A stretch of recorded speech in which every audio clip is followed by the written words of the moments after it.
and because Wall Street and the government are in cahoots together.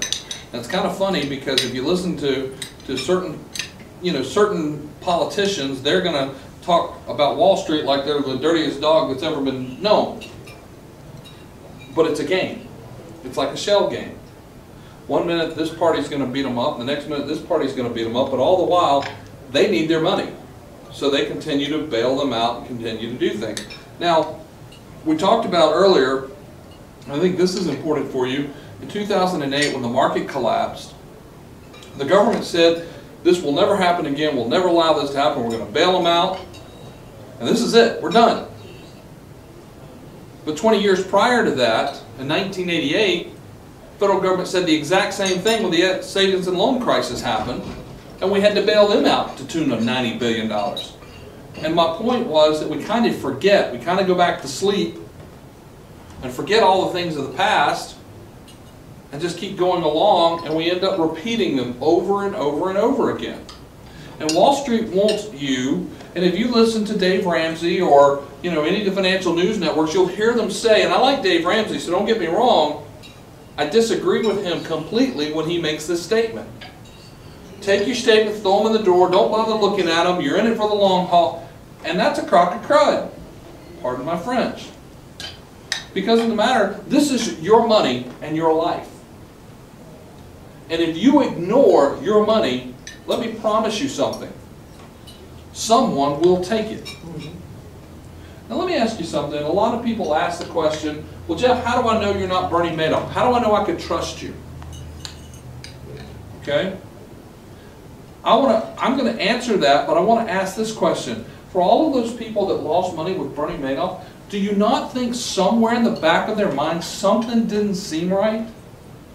That you would have felt something wasn't right, some numbers didn't match up, some statement just didn't look exactly right, or maybe you called and said, hey, I need money, and they said, well, it's going to take, 10 days or whatever. I think a lot of those people maybe suspected, but was like, no, he's Bernie Madoff. He's got all this stuff. It'll be fine. The answer to the question is how you could trust us is, number one, I never directly touch your money. We use the largest custodian in the world to hold your funds for you. Now, yes, we manage them, but we don't hold them. And you can't find a larger police force in the world when it comes to financial services than Fidelity.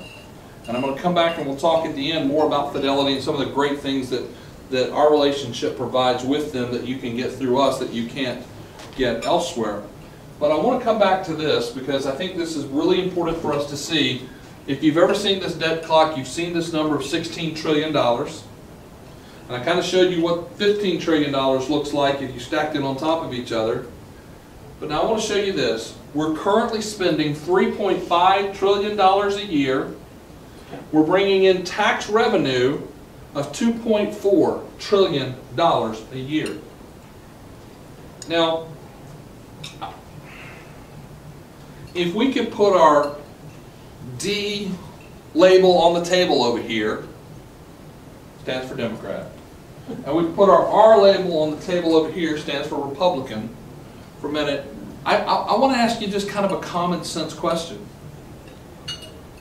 Could you in your household and in your budget, Sarah, you were talking about wanting to make sure, could you spend a third more than you bring in every month for very long? I could, but I'd be in debt. Okay, you'd be bankrupt, wouldn't you? It wouldn't take, what, 24 months and you'd be bankrupt. And you know why I know that?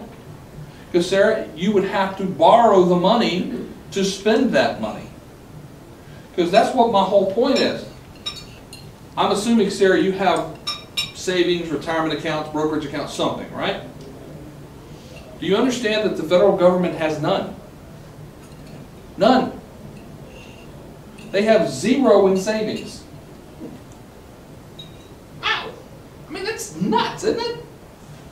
Zero in savings, and yet they're spending a third more than they're bringing in.